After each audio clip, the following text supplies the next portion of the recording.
சந்திரன் திசையில வந்துட்டு புதன் புத்தி எப்படி இருக்கும்?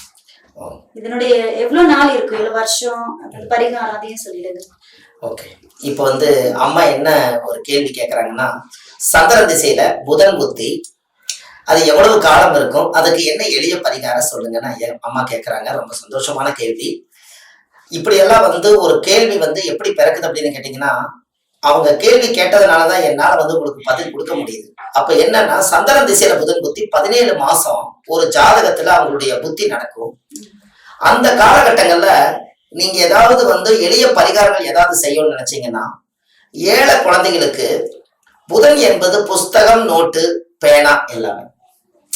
புதன்னாலே அறிவு தான். அப்ப அறிவை கொண்டு போய் எதிர எழுதி வைப்பீங்க? நோட்டு, பேனா, புத்தகம், ஒவ்வொரு தேடுறது எல்லாமே. அப்ப என்ன அப்படின்னு கேட்டீங்கன்னா, புதன் புத்தி நடக்கும் காலம் சந்திரன் திசையில புதன் புத்தியில ஏழை குழந்தைகளுக்கு நோட்டு புக் வாங்கி ஸ்கூல்லயோ அல்லது வீட்லயோ போய் கொடுத்துட்டு வந்தாங்க. அதே போல திருநங்கைகளுக்கு புடவையும் பச்சை புடவையும் பச்சை விலையும் கொண்டு போய் தானம் பண்ணிட்டு வரணும். ஏன்னு கேட்டீங்கன்னா, ஆண் பாதி பெண் பாதி இருக்கிறவங்க எல்லாருமே அர்த்தநாரீஸ்வருடைய வரத்தில் பிறந்தவங்க. அவங்க திருநங்கைகள் என்பது நம்மளுடைய சமுதாய பேர். அவங்களுக்கு போய் அவங்க முறைய ஒரு தானம் பண்ணிட்டு வந்தாங்கன்னா ரொம்ப நல்லா இருக்கும். புதன் என்பது கிரீன், பச்சைனாலே உடனே நம்ம பரிகாரம் பச்சைக்கு போயிடணும்.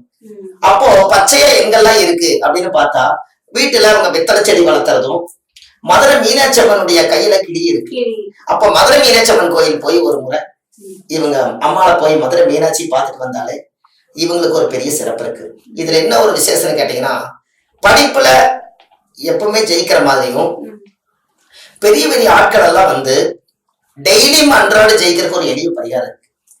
இப்ப பெரியவங்க டெய்லியுமே ஜெயிக்கிற மாதிரி ஒரு ஆட்சின்னு சொல்றாங்க இல்லையா? ஆட்சினே சொல்றீங்க. ஆட்சின்னு என்ன? ஒரு அதிகாரம் தான் ஆட்சி.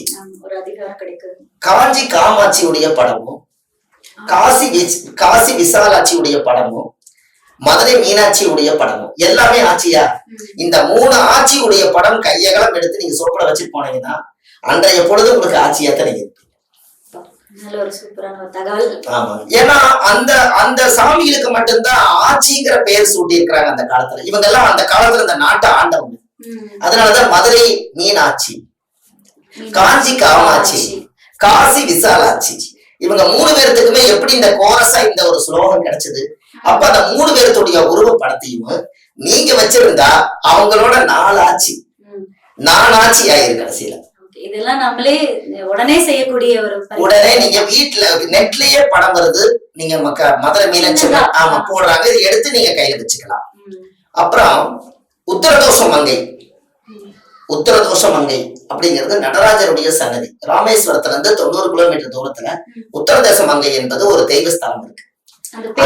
அது உத்தரதோஷ மங்கை. ஆமா, அந்த கோயில்ல மரகத கல்லுல நடராஜர் சிலை இருக்கு. ஆருத்ரா தரிசனம் அவங்களுக்கு அது ஒரு பெரிய உகந்தது. அந்த மரகத கல்ல இருக்கக்கூடிய நடராஜரை போய் ஒரு முறை இவங்க பார்த்துட்டு வந்தாங்கன்னா இவங்களுக்கு சந்திரன் திசையில் புதன் புத்தி ஃபர்ஸ்ட் கிளாஸா வேலை செய்யும். சரிங்களா? இது ஒரு 5 பரிகாரம். இந்த சந்திரன் திசையில புதன் புத்திக்கு ஒரு எளிய பரிகாரத்தை நீங்க கேட்டதுனால மக்களுக்கு அழகா கொடுத்துருக்கேன். இது எல்லாமே நம்ம சீக்கிரமா செய்யக்கூடியதுதான். எல்லாத்துக்குமே ஒரு நம்பிக்கை, ஒரு முழு நம்பிக்கையோட நீங்க இதை செஞ்சீங்கன்னாலே போதும். ஐயா சொல்ற பரிகாரங்களும் ஒரு ஆதிகால பரிகாரங்கள் தான். அது நமக்கு கேட்கறதுக்கு ஆச்சரியத்தையும் கொடுக்குது. ஓ, இப்படி பண்ணா கண்டிப்பா நம்ம நல்லா இருப்போம் அப்படிங்கறது அதை கேட்கும் போதே அந்த நம்பிக்கையும் உங்களுக்கு கண்டிப்பா கொடுப்பாங்க, அது கிடைக்கும். சோ இதுக்கு நீங்க செய்ய வேண்டியது, உங்களுக்கு எந்த திசையில எந்த புத்தி நடக்குது அப்படிங்கறதையும் நீங்க ஐயா கிட்ட ஒரு முறை நீங்க போன்ல சொன்னீங்கன்னாலுமே இன்னும் உங்களுக்கு சிறப்பா உங்களுக்கு புரியும்படி சந்தேகம் தீர்ற மாதிரி நல்லா அழகா உங்களுக்கு போன்லயே தெளிவா சொல்லிடுவாரு. அதற்கான பரிகாரங்களை நீங்க பண்ணிக்கலாம். ரொம்ப நன்றி.